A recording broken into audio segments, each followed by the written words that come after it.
In today's video, I'm going to teach you how to remove the Moz proxy.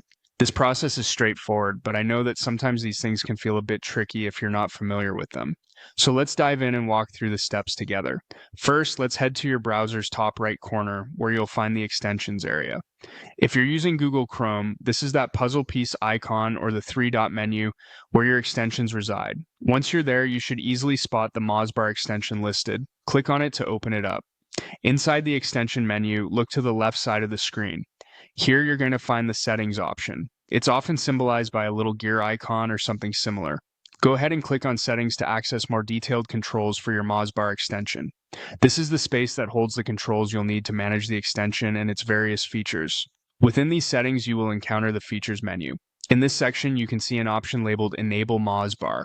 It's a toggle switch that allows you both to enable and disable the extension as per your current needs. If you want to just turn off its functionality without completely removing it, toggling off the switch here is your go-to move. However, if you're set on removing it entirely from your browser, we'll go the extra step. Now, here's an alternative if you can't find the settings or if the extension doesn't behave as expected. Head to the Chrome Web Store. In the search bar at the top, type in Mozbar. This will help you locate the extension among the other available ones. Once you've found it, click it to open its details page. This page contains all the information and controls specific to the Mozbar extension.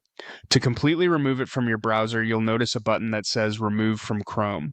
Clicking on this will prompt a confirmation message asking if you're sure you want to remove the extension. Click Remove in the prompt to finalize the process.